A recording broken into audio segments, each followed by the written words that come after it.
ನೀವು ಕೇಳ್ಬೋದು, ರಂಗಭೂಮಿ ಹಾಗಿದ್ರೆ ಅನ್ನ ಕೊಡುತ್ತಾ? ಅನ್ನ ಕೊಡಲ್ಲ, ಪ್ರಶ್ನೆ ಅದಲ್ಲ.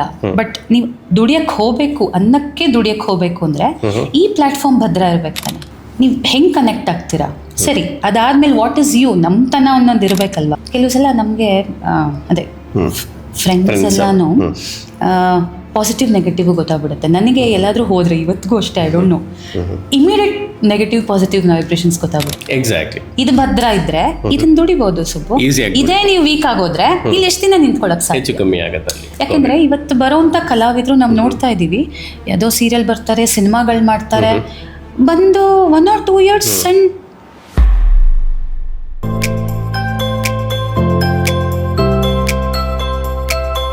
ಅಂತ ಹೇಳ್ತಿದ್ದೀರಾ. Okay, so coming to life at nature. So life at nature ಜೊತೆ ನಿಮ್ಮ ಒಡನಾಟ ಹೇಗಿದೆ, ಮತ್ತೆ ಯಾವ ಪ್ರಾಡಕ್ಟ್ಸ್ನ ಯೂಸ್ ಮಾಡಿದ್ದೀರಾ, ಅದ್ರ ಬಗ್ಗೆ ಏನು ಹೇಳ್ತೀರಾ?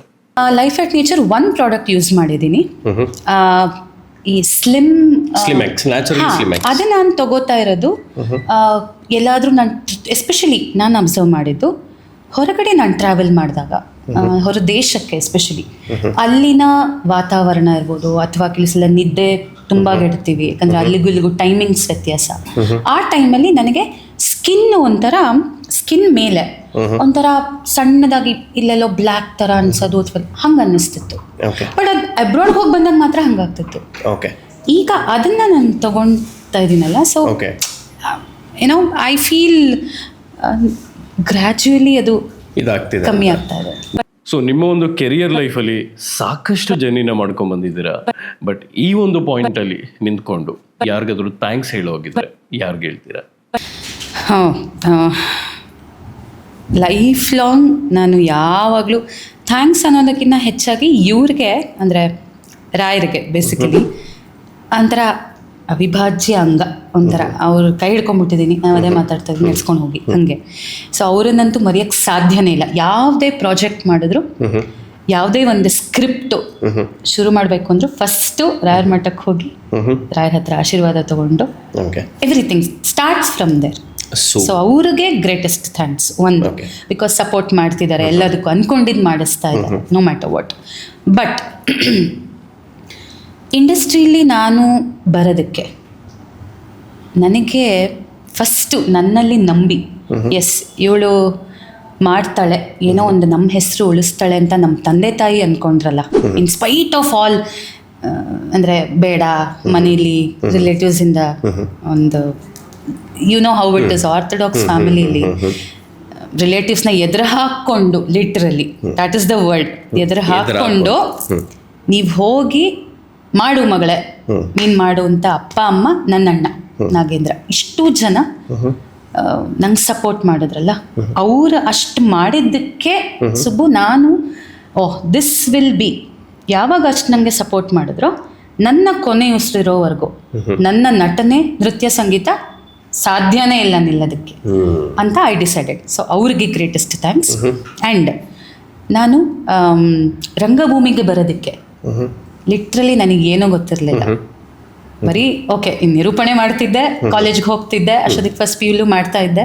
ಸ್ವಲ್ಪ ರೆಕಗ್ನೈಸ್ ಮಾಡ್ತಿದ್ರು ಕಾಲೇಜಲ್ಲಿ, ನಮ್ಮ ಟೀಚರ್ಸ್ ಎಲ್ಲ ರೆಕಗ್ನೈಸ್ ಮಾಡೋರು. ಅಲ್ಲೆಲ್ಲೋ ಒಂಥರ ಥರ ಎಲ್ಲ ನೋಡ್ತಿದ್ದಾರೆ ಖುಷಿ ಅಂತ. ನನ್ನ ಫ್ರೆಂಡು, ನನ್ನ ಕ್ಲಾಸ್ಮೇಟ್ ಪ್ರಶಾಂತ್, ಅವನು ಅಗ್ನಿವರ್ಣ ಅನ್ನೋ ನಾಟಕ, ಅಲ್ಲಿ ಅವನು ನನಗೆ ನಟನೆಗೆ ಇಂಟ್ರಡ್ಯೂಸ್ ಮಾಡಿದ. ಸೊ ರಂಗಭೂಮಿ. ಸೊ ಅವನಿಗೆ ಎಷ್ಟು ಥ್ಯಾಂಕ್ಸ್ ಹೇಳಿದ್ರು. ಬಟ್ ಎಂಥ ವಿಪರ್ಯಾಸ ಅಂದರೆ ಇವತ್ತಿಗೂ ನನಗೂ ಅವನಿಗೂ ಕಾಂಟ್ಯಾಕ್ಟ್ ಇಲ್ಲ. ಮತ್ತು ಧಾರಾವಾಹಿಗೆ ನನಗೆ ಇಂಟ್ರೊಡ್ಯೂಸ್ ಮಾಡಿದವರು ರಘು ಸಮರ್ಥ್ ಅವರು. ಅವರು TNS ಹತ್ರ ಅವರು ಎಪಿಸೋಡ್ ವರ್ಕ್ ಮಾಡ್ತಿದ್ರು. ಸೊ ಅವರು ಆ್ಯಂಡ್ ಅದಾದಮೇಲೆ ಅಂತ ತಗೊಂಡ್ರೆ ಸಾಕಷ್ಟು, ಅಂದರೆ ನನ್ನ ಜೀವನದಲ್ಲಿ ಅಂತ ತಗೊಂಡ್ರೆ ಇವತ್ತವರೆಗೂ ನಾನು ಏನೇ ಮಾಡಿದ್ರು, okay I always support you being in the same industry ಅಂತ Vikram Suri, because he supports a lot. ಇನ್ನು ಯಾರು ಏನಾದರೂ ಅಂದ್ಕೊಳ್ಳಿ, ಐ ಡೋಂಟ್ ಕೇರ್ ಅನ್ನೋ ಥರ ನಾನು. ಆಮೇಲೆ ಫ್ರೆಂಡ್ಸಲ್ಲಿ there are very very very close friends. ಅಂದರೆ ನಾವಿನ್ನೂ ಎಷ್ಟೋ ಸಲ ವರ್ಕ್ ಮಾಡಿಲ್ಲ ಪ್ರಾಜೆಕ್ಟಲ್ಲಿ, ಮಾಡೋದು ಸಾಕಷ್ಟಿದೆ. ಓಕೆ, ಅಂದರೆ ಏನಾಗುತ್ತೆ, ಎಷ್ಟೋ ನೀವು ಎಲ್ಲೋ ಒಂದು ಯಾವುದೋ ಒಂದು ಸಂದರ್ಭದಲ್ಲಿ ನಮಗೆ ಗೊತ್ತಿಲ್ಲದಂಗೆ ಎಲ್ಲರೂ ಅನುಭವಿಸ್ತೀವಿ ನಮ್ಮ ಇಂಡಸ್ಟ್ರಿಲಿ, ಎಸ್ಪೆಷಲಿ ಡಿಪ್ರೆಷನ್ ಅನ್ನೋದು.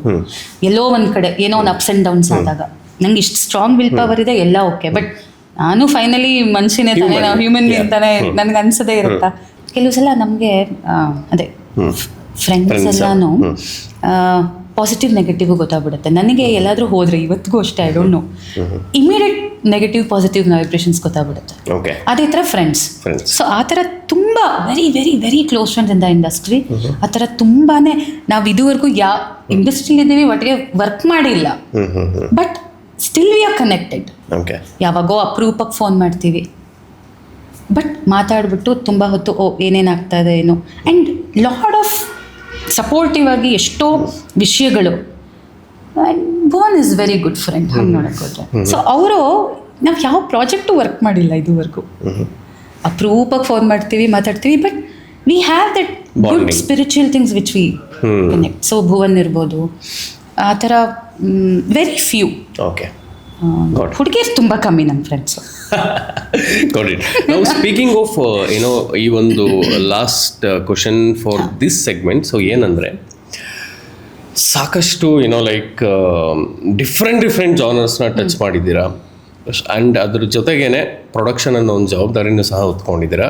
ಸೊ ಕೊನೆಯದಾಗಿ ಇಂಡಸ್ಟ್ರಿಗೆ ಹೊಸದಾಗಿ ಬರ್ತಿರೋರಿಗೆ ಒಂದು ಕಿವಿ ಮಾತು, ಎರಡನೇದು ಹೆಣ್ಮಕ್ಳಿಗೆ ಯೂಶಲಿ ಅದೊಂದು ಇದಿರುತ್ತೆ, ಪೊಟೆನ್ಷಿಯಲ್ ಇರುತ್ತೆ, ಆ್ಯಂಡ್ ಆ ಒಂದು ಪ್ಲ್ಯಾನ್ ಮಾಡುವಂತಹ ನಾಲೆಡ್ಜು ಇರುತ್ತೆ. ಸೊ ಅಂಥ ಹೆಣ್ಮಕ್ಳಿಗೆ ಜೀವನದಲ್ಲಿ ಏನಾದರೂ ಸಾಧನೆ ಮಾಡಬೇಕು ಅಂತಿರೋರಿಗೆ ಒಂದು ಕಿವಿ ಮಾತು.